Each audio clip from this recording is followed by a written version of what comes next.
Okay, let's read a story from Paul Jennings' Uncollected, Volume 1. The story is Without a Shirt. Mr. Bush looked at the class. "Brian Bell," he said, "you can be the first one to give your history talk." My heart sank. I felt sick inside. I didn't want to do it. I hated talking in front of the class. "Yes, Mr. Bush without a shirt," I said. Sue Featherstone, daughter of the mayor, giggled. Slowly, I walked out to the front of the class. I felt like death warmed up. My mouth was dry. "I am going to talk about my great-great-grandfather," I said. "He was a sailor. He brought supplies to Warrnambool in his boat without a shirt." 30 pairs of eyes were looking at me. Sue Featherstone was grinning. "Why didn't he wear a shirt?" she asked. She knew the answer. She knew all right. She just wanted to hear me say it. "His name was Byron. People called him Old Ben Byron without a shirt." Why did they call him Old Ben Byron without a shirt?" Sue asked with a smirk. "That's a funny name." "Don't tease him," said Mr. Bush. "He is doing his best." She was a mean girl, that Sue Featherstone, real mean. She knew I couldn't help saying without a shirt after I had finished saying something. I always said without a shirt. All my life I had done it. I just couldn't help it. Don't ask me why. I don't know why. I just couldn't stop myself. I had been to dozens of doctors. None of them knew what caused it, and none of them could cure me. I hated doing it. Everyone laughed. They thought I was a bit weird. I looked at Sue Featherstone. "Don't be mean," I said. "Stop stirring. You know I can't stop saying without a shirt.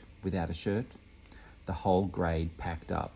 A lot of the kids tried not to laugh, but they just couldn't stop. They thought it was very funny. I went red in the face. I wished I was dead, and I wished Sue Featherstone was dead too. She was the worst one in the form. She was always picking on me. "Okay, Brian," said Mr. Bush, "you can do your talk on Wednesday. You might be feeling a bit better by then." I went and sat down. Mr. Bush felt sorry for me. They all felt sorry for me. Everyone except Sue Featherstone, that is. She never thought about anyone except herself. I walked home from school with Shovel. Shovel is my dog. He is called Shovel because he loves to dig holes. Nothing can stop him digging holes. He digs up old rubbish and brings it home and leaves it on the doorstep. Once, the man next door went fishing. He had a sack of mussels, which he used for bait. When he got home, he left them in the boot of his car and forgot about them. 2 weeks later, he found them. Or should I say, they found him. What a stink! Boy, were they on the nose. He had to bury them in his backyard. The next day, Shovel dug them up and brought them home for me. He was always giving me presents like that. I didn't have the heart to punish him. He meant well. I just patted him on the head and said, "Good boy without a shirt." Shovel was a great dog. Terrific, in fact. I am the first to admit that he didn't look like much. He only had one eye and half of one ear was gone, and he was always scratching. That wasn't his fault. It was the fleas. I just couldn't get rid of the fleas. I bought flea collars, but they didn't work. I think that was because Shovel loved to roll in cow manure so much. Apart from those few little things, you wouldn't find a better dog than Shovel. He was always friendly and loved to jump up on you and give you a lick on the face. Mum and I would never give him up. He was all that we had left to remember Dad by. Shovel used to belong to Dad once, but Dad was killed in a car accident, so now there was just me, Shovel, and Mum. When I reached home, I locked Shovel in the backyard. It didn't look like much of a backyard, more like a battlefield with bomb holes all over it. Shovel had dug holes everywhere. It was no good filling them in. He would just dig them out again. I went into the kitchen to get a drink. I could hear Mum talking to someone in the lounge. It was Mrs. Featherstone, wife of the mayor. She owned our house. We rented it from her. She was tall and skinny and had blue hair. She always wore a long string of pearls, real, and spoke in a posh voice. "Mrs. Bell," she was saying, "I'm afraid you will have to find another place to live. It just won't do. That dog has dug holes everywhere. The backyard looks like the surface of the moon. Either you get rid of the dog or you leave this house." "We couldn't do that," said Mum. "Brian loves that dog, and it used to belong to his father. No, we couldn't give Shovel away." Just then Shovel appeared at the window. He had something in his mouth. "There is that dreadful creature now," said Mrs. Featherstone. "And what's that in its mouth?" I rushed into the room. "Don't worry," I said. "It's only Tibbles without a shirt." "Tibbles?" squeaked Mrs. Featherstone. "What is Tibbles?" "Our cat," I told her. "It died 6 months ago and I buried it at the bottom of the yard without a shirt." Mrs. Featherstone screamed and then fainted. I don't know what all the fuss was about. It was only a dead cat. I know that Tibbles didn't look quite the same as when she was alive, but was that any reason to go and faint? Anyhow, that is why we got kicked out of our house, and that is why we had to go and live in the cemetery. When I say that we had to live in the cemetery, I don't mean that we lived in a grave or anything like that. No, we lived in a house in the middle of the cemetery. It was a big, dark, old house. Once the caretaker lived there, but he was gone now and no one else wanted to live in it. That was why the rent was cheap. It was all that we could afford. Mum was on the pension and we didn't have much money. "You'll be happy here," said the estate agent to Mum. "It's very quiet and it's the cheapest house in town." "I don't think that anyone can be happy in a graveyard," said Mum, "but it will have to do for now. It's all we can afford." The agent walked off to his car. He was smiling about something. Then he looked at Shovel.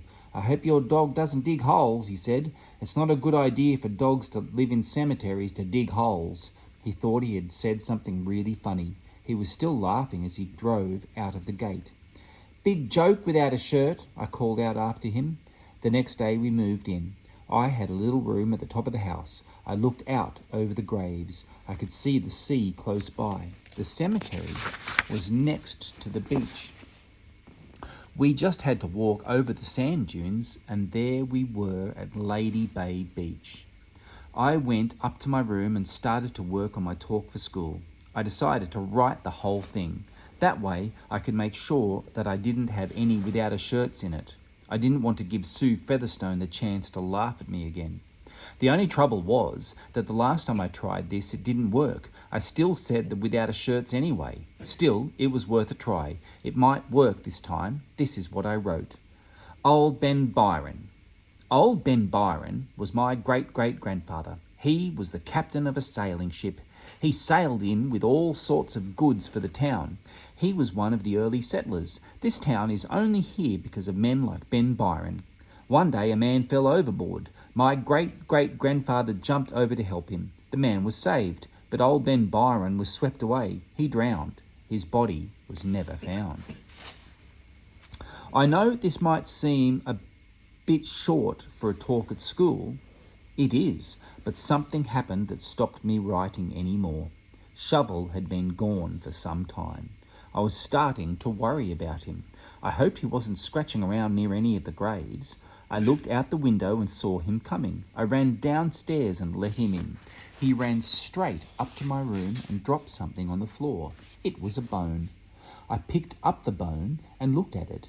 It was very small and pointed, just one little white bone. I couldn't tell it was old. I could tell it was old. I knew I had seen a bone like that somewhere before, but I just couldn't think where. A funny feeling started to come over me. I felt lonely and lost, all alone. I felt as if I was dead and under the sea, rolling over and over. My hand started to shake, and I dropped the bone. I stared down at the bone on the floor. I was in bare feet, and the bone had fallen right next to my little toe. Then I knew what sort of bone it was. It was a bone from someone's toe. It was a human toe bone. "Oh no," I said to Shovel. "What have you done?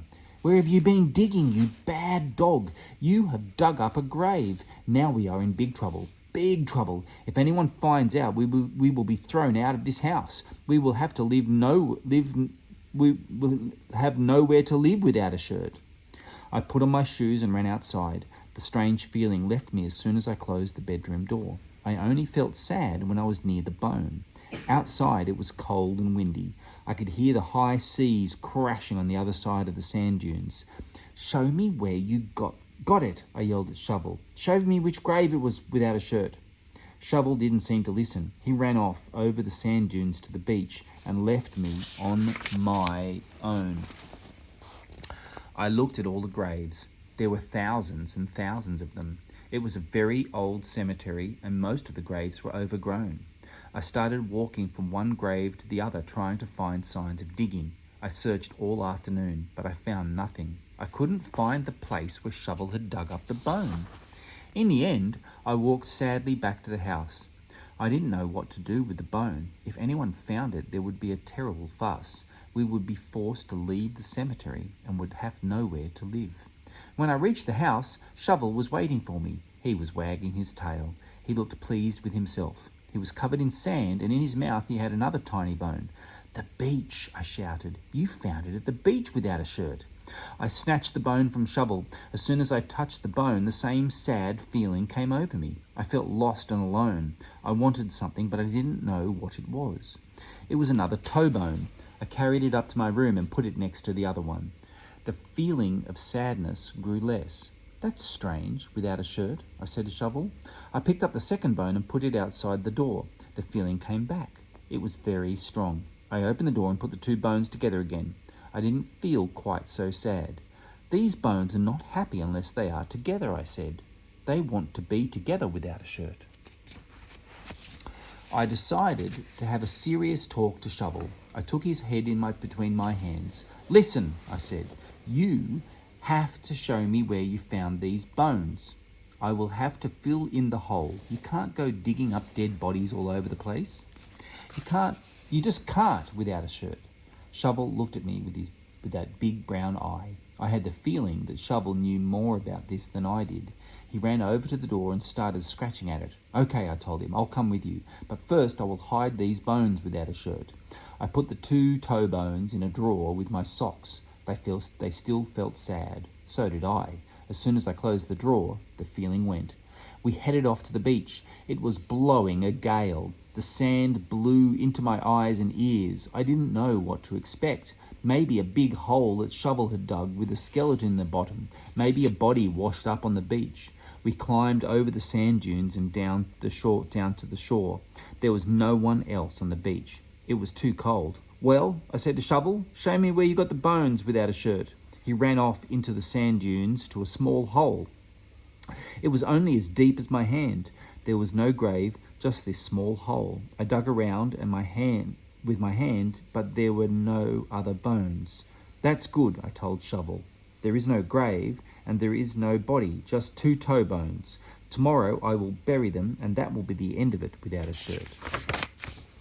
Shovel didn't listen. He ran off to the other end of the beach. It was a long way, but I decided to follow him. When I reached him, he was digging another hole. He found two more toe bones. I picked them up, and straight away the sad, sad feeling came over me. "They want to be with the others," I said. "See if you can find any more without a shirt." Shovel ran from one end of the beach to the other. He dug up about 30 holes. In each hole he found one or two bones. Some of them were quite big. I found an old plastic bag on the beach and put the bones in it. By the time it was dark, the bag was full of unhappy bones. I felt like crying, and I didn't know why. Even Shovel was sad. His tail was drooping. There wasn't one wag left in it. I started to walk up the sand dunes towards home. Shovel didn't want to go. He started digging one more hole. It was a deep hole. He disappeared right inside it. At last he came out with something in his mouth, but it wasn't a bone. It was a shoe, a very old shoe. It wasn't anything like the shoes that you buy in the shops. It had a gold buckle on the top. I couldn't see it properly in the dark. I wanted to take it home and have a good look at it. "Come on, Shovel," I said, "let's go home. Mum will be wondering where we are without a shirt." I picked up the bag and we walked slowly back to the house. I put the 2 toe bones in the bag with the rest of them. Then I put the bag in my cupboard and shut the door. I felt much happier when the bones were locked away. They were unhappy and they made me unhappy. I knew what the trouble was. They wanted to be with all the other bones. I guessed that they were all buried in different places along the beach. I looked at the shoe. It was all twisted and old. It had been buried in the sand dunes for a long time. I wondered whose it was. Then I noticed something. 2 initials were carved into the bottom. I could just read them. They were BB. Ben Byron, I shouted. The bones belong to my great-great-grandfather without a shirt. I suddenly thought of something. Ben Byron's shoe had reminded me. Tomorrow was Wednesday. I had to give my history talk at the school. I groaned. I knew that I wouldn't be able to sleep without worrying about it. And the more I worried, the more nervous I would get.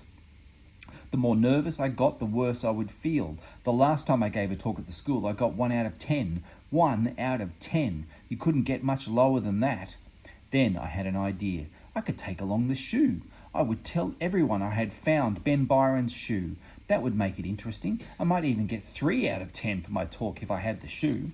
I put the shoe in my sock drawer and took the bag of bones out of the cupboard. I wanted to have a closer look at them. I tipped the bones out into a pile on the floor. There were 3 long bones and a lot of small ones. The sad, lonely feeling came over me once more. I sat down on the bed and looked at the pile of sad bones. Then something happened that gave me a shock. The hair stood up on the back of my neck. I couldn't believe what I was seeing. The bones were moving. They were slowly moving around the floor. The bones were creeping around each other like a pile of snakes. The bones sorted themselves out. They all fitted together. They formed themselves into a foot and a leg. All the bones were in the right order. I had the skeleton of Ben Byron's leg. The leg didn't move. It just lay there on the floor. I sat on the bed looking at it for a long time. I can tell you I was scared, very scared. But I couldn't just leave the leg there. Mum might come in and see it. Anyway, it was creepy having the skeleton of someone's leg lying on your bedroom floor. In the end, I jumped up and swept all the bones back into the bag and threw it into the corner of the room. Then I climbed into bed and put my head under the blanket. I tried to pretend that the bones weren't there. The next day I had to give my talk at school. It went worse than I thought. It was terrible. I stood in front of the class for ages without saying anything. I was so scared that my knees were knocking. The words just wouldn't come out. "What's up?" said Sue Featherstone. "Haven't you got any shirts today?" A big laugh went up. I managed to read the whole thing through to the end. I tried not to say anything else. I could feel it building up inside me. It was like a bomb waiting to go off. I kept my mouth closed tight, but the words were trying to get out. My cheeks blew out and my face went red. "Look at him," laughed Sue Featherstone. "He's trying not to say it." It was no good. The words exploded out. "Without a shirt?" I was embarrassed. I didn't know what to do. I grabbed the shoe. "This is Ben Byron's shoe," I said. "It was washed ashore without a shirt." "It is not," said Sue Featherstone. "It's an old shoe that you found at the tip." Everything was going wrong. I would probably get 0 out of 10 for this talk. Then something happened that changed everything. A feeling of sadness swept over me. Everyone in the room felt it. They all felt sad. Then someone screamed. It was the leg. It was standing there at the door. It hopped across the room. My hands were shaking so much that I dropped the shoe. The leg hopped across the platform and into the shoe. It wanted the shoe. Sue Featherstone looked at the skeleton leg and started shouting, "Get rid of it! Get rid of the horrible thing!" The leg started hopping towards her. It hopped right up onto her desk. She screamed and screamed. Then she ran for the door. Everyone else had the same idea. They all ran for the door at the same time. There was a lot of yelling and pushing. They were all trying to get out of the door at once. They were scared out of their wits. The leg bones chased the whole class across the playground and down the street. I have never heard so much yelling and screaming in my life. I was left alone in the classroom with Mr. Bush. He just sat there shaking his head. After a while he said, "I don't know how you did it, Brian, but it was a good trick. I give you 10 out of 10 for that talk. 10 out of 10. "Thanks, Mr. Bush without a shirt," I said. When I got home from school, the leg was waiting for me. It was just standing there in the corner of my room. It didn't move at all.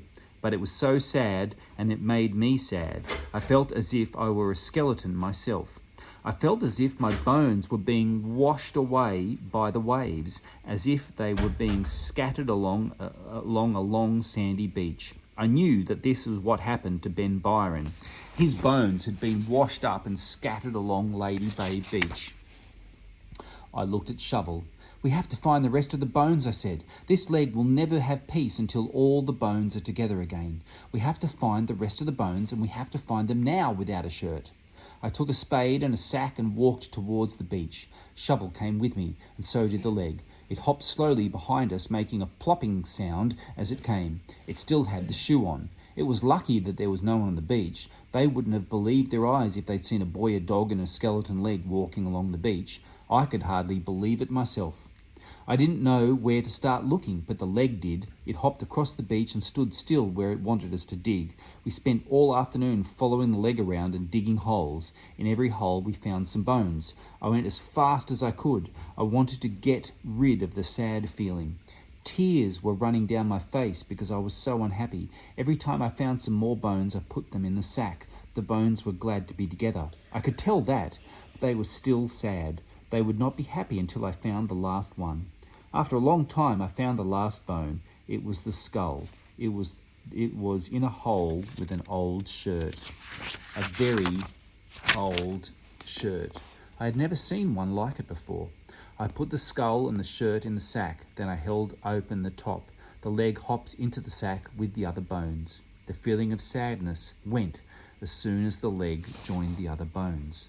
The bones were happy. I was happy, and so was Shovel. "Now," I said to Shovel, "we have a job to do. We have to bury all the bones in the same hole without a shirt." I carried a bag of happy bones to a lonely place in the sand dunes, and Shovel and I started to dig a hole. We worked at it for hours and hours. At last it was deep enough. I took the bag of bones and tipped them into the grave. They all fell into a pile at the bottom. Then they started to move. They slithered around at the bottom of the hole. I should have felt scared, but I didn't. I knew what was happening. The bones were joining up into a skeleton. After a while it was finished. The skeleton was whole. It lay still at the bottom of the hole of the grave, looking up at me. It didn't look as if it was at peace. There was something else. It wanted something else. I looked in the sack. The shirt was still there. I threw the shirt into the hole. "Don't worry," I said. "I won't bury you without a shirt." The bones started to move for the last time. The skeleton moved onto its side with the shirt under its head. It was in a sleeping position. It was very happy. Music seemed to come up out of the grave, silent music. I could hear it inside my head. We filled in the grave and smoothed down the sand. I decided to say a few words after all. It was sort of a funeral. I looked out to the sea. I could feel tears in my eyes. This is what I said. "Here lie the bones of Ben Byron, at peace at last, beside this beautiful bay." Shovel looked up at me. He seemed to be smiling. "Hey," I yelled. "I didn't mention a shirt. I didn't say it." And I never did again. The end.